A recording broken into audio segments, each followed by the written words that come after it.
Hey Isadora, j'espère que tu vas bien, en tout cas moi ça va nickel. Aujourd'hui on se retrouve dans une toute nouvelle vidéo. Aujourd'hui nous continuons cette série de vidéos sur le bac. Nous allons nous intéresser au bac de philosophie et plus précisément à l'inconscient. Donc c'est parti. Avant de commencer, petite annonce, je propose des cours de soutien ou de rattrapage en ligne jusqu'à la terminale.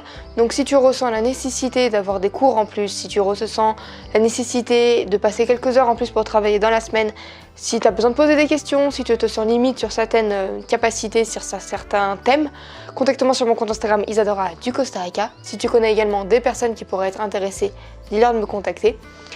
Comme je viens de le dire, je propose des cours de soutien jusqu'à la terminale en ligne. Ce sera les matières scientifiques, donc notamment physique, chimie et mathématiques jusqu'à la terminale, étant donné que c'était mes deux spécialités en terminale. Mais ça peut être également SVT jusqu'à la première spécialité SVT, étant donné que c'était ma troisième spécialité en première. Ça peut être également tout ce qui va être sciences du tronc commun, donc enseignement scientifique, mathématiques par exemple. Également français pour le bac de français, espagnol, anglais et philosophie. Donc je maîtrise le sujet étant donné que je suis tête de promo, mention très bien avec félicitations du jury, et j'ai obtenu mon bac avec 1 an d'avance à l'âge de 17 ans. Et je parle couramment espagnol et anglais. Le tarif est dans la description, donc si tu es intéressé, n'hésite pas à me contacter. Et donc on continue, on passe à la vidéo. Et donc l'inconscient pour le bac de philosophie terminale, c'est parti. Donc au niveau du plan, nous allons suivre dans un premier temps définition de quelques mots-clés qui sont importants à connaître pour ce thème.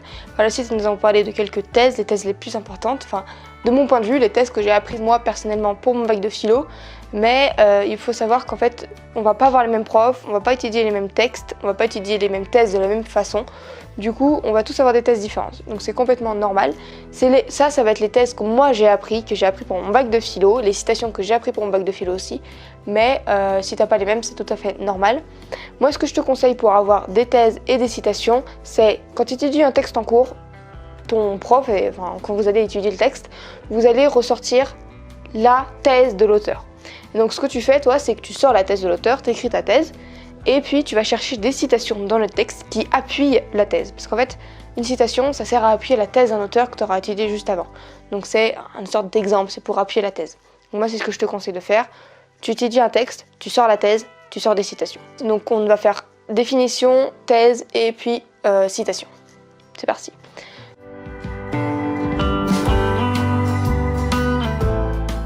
Donc l'inconscient qui vient qui est directement relié à la conscience, qui vient de conscientia avec du savoir, donc inconscient c'est l'inverse de la conscience. En effet, l'inconscient ça va être un ensemble de pensées qu'on n'a pas conscience d'avoir. C'est-à-dire qu'ils sont dans l'esprit mais qu'on n'a pas conscience d'avoir, c'est dans l'obscurité, c'est des pensées involontaires, des angoisses, des obsessions, des pulsions, des problèmes mentaux aussi, ça peut être relié à des problèmes mentaux.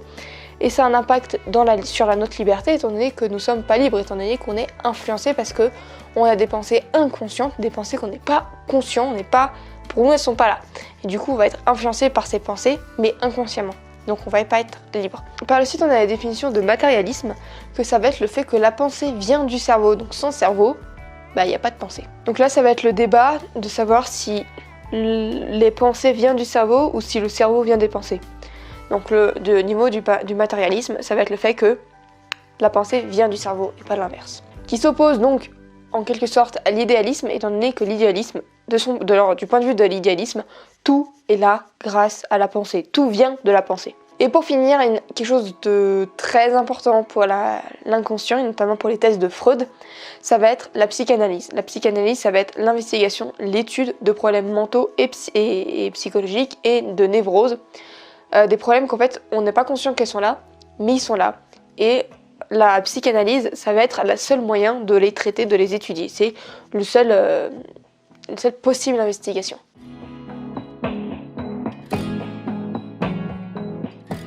On continue avec les thèses. On va commencer directement avec la thèse de Leibniz. Leibniz, il va dire qu'il y a une multitude de perceptions, micro-perceptions qu'on n'a pas pleinement conscience.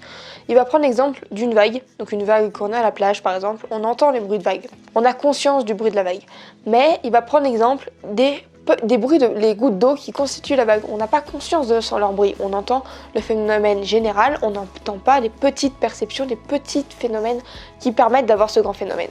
Donc il va prendre ça, qu'on a plein, en fait, on a des multitudes de perceptions qu'on n'a pas pleinement conscience, mais on a conscience du phénomène général. Par la suite, nous avons la thèse de Platon, que lui, Platon va dire qu'on a un inconscient, étant donné qu'on a des idées, des pensées, de l'information qui est stockée quelque part. Elle est présente, on sait qu'on l'a, mais on ne sait pas où elle est. Donc il faut forcément qu'elle soit quelque part. Elle est stockée quelque part, elle est stockée dans l'inconscient, selon Platon. Et il va notamment dire que ça va s'exprimer la nuit à travers des angoisses ou des désirs. Par la suite, nous avons la thèse de Freud. C'est la thèse la plus importante, l'un des philosophes les plus importants, pour ne pas dire le plus important, quand on parle de l'inconscient. Freud, il va notamment dire que l'inconscient, ce sont des possibles actes manqués qu'il faut expliquer à travers l'existence de l'inconscient. Il va également dire que l'inconscient va être influencé par l'enfance. Il va dériver de l'enfance. Il va notamment prendre l'exemple du mythe d'Oedipe. Bon, si vous ne connaissez pas le mythe d'Oedipe, ça serait intéressant de le lire. Mais rapidement, attention, spoiler alerte. Oedipe, il va tuer son père sans savoir que c'est son père et il va se marier avec sa mère. Freud, il va dire que l'inconscient, les pulsions, les actes manqués, en l'occurrence les pulsions ici, ça va dériver de l'enfance. C'est-à-dire que pour lui, tout enfant a comme fantasme leurs parents, un des deux parents. Et donc, il va prendre le mythe d'Oedipe qui confirme ça, il va tuer son père, il va se marier à sa mère. Donc, il prend notamment ça, il va dire que l'inconscient, les fantasmes, ça dérive de l'enfance, en prenant l'exemple du mythe d'Oedipe. Et il va également parler de quelque chose de très important, c'est l'inconscient selon Freud.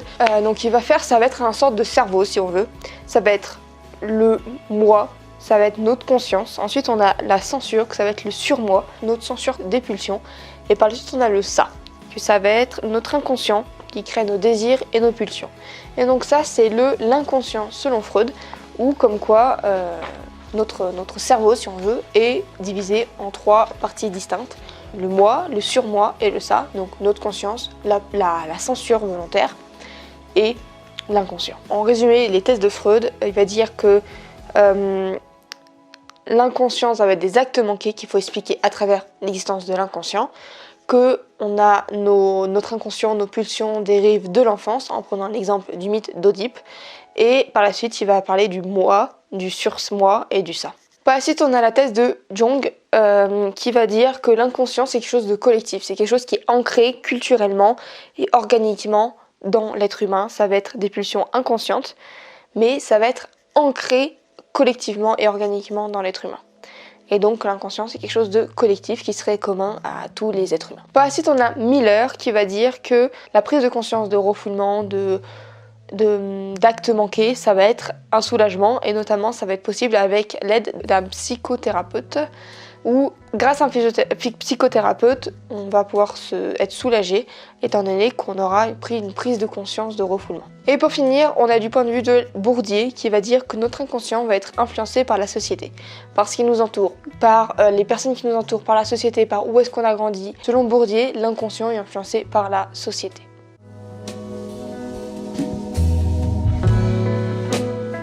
On va passer maintenant aux citations. On commence directement avec une thèse de Freud qui va dire que l'hypothèse de l'inconscient est nécessaire et légitime. C'est-à-dire que on a des actes manqués. Il faut expliquer ces actes manqués. Pourquoi est-ce qu'on fait des choses qu'on ne s'en rend pas compte? Pourquoi est-ce qu'on les fait? Par la suite, deuxième thèse de Freud qui va dire le moi n'est plus maître dans sa propre maison. C'est-à-dire, quand je parlais de l'inconscient selon Freud avec le moi, le surmoi et le ça veut dire qu'en fait le ça va prendre contrôle du moi. C'est-à-dire qu'il va prendre contrôle du cerveau, il va tellement être important, il va tellement avoir de pulsions, d'actes manqués qu'en fait le moi, notre conscience, ne va même plus pouvoir contrôler, ne va plus avoir assez d'importance dans notre vie. Une citation pour appuyer la thèse de Jung va dire, dans ce cas, le rêve contient un sens collectif, c'est-à-dire un sens général humain. Une citation pour appuyer la thèse de Miller, qu'on a parlé un peu plus tôt, éprouver consciemment une émotion justifiée et libérateur. C'est ce que je disais tout à l'heure, c'est la prise de conscience d'un refoulement va libérer, va soulager. Deux citations par exemple, notamment pour... c'est pas des citations, c'est plutôt des dictons, c'est ce qu'on va dire un peu comme ça. Pour notamment appuyer par exemple la présence d'un inconscient. Par exemple ça peut être une idée m'a traversé l'esprit ou ça m'est passé par la tête. Ça peut être notamment utilisé pour dire que en fait l'inconscient est présent dans notre vie quotidienne. On va pas forcément s'en rendre compte, mais on va plutôt le normaliser même. Une citation de Leibniz pour appuyer sa thèse, ça serait « Ces petites perceptions sont donc de plus grande efficacité que l'on pense ». C'est-à-dire, par exemple, on va prendre l'exemple encore une fois de la vague.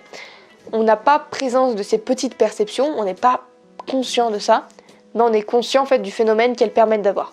Donc en fait, la petite goutte d'eau, on s'en rend pas compte, mais elle a une très grande importance parce que c'est ce qu'elle permet. Elle permet de faire la vague.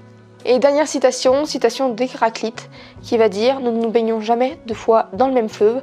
Citation à connaître parce que tu peux vraiment l'utiliser pour beaucoup de thèmes différents. Notamment ici, ça va être qu'on va être en permanence en train d'évoluer, on va être en permanence en train de se connaître. Et donc voilà, c'est tout pour cette vidéo. Ça, c'était l'inconscient pour le bac de philosophie en terminale.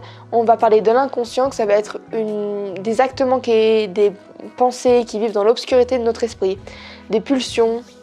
Voilà, on va parler notamment de Freud avec le moi, le surmoi et le ça, avec l'exemple du mythe d'Oedipe.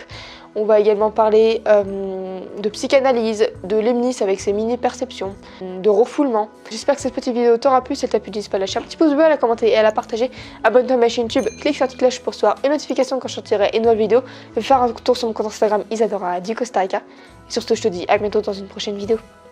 Allez, salut!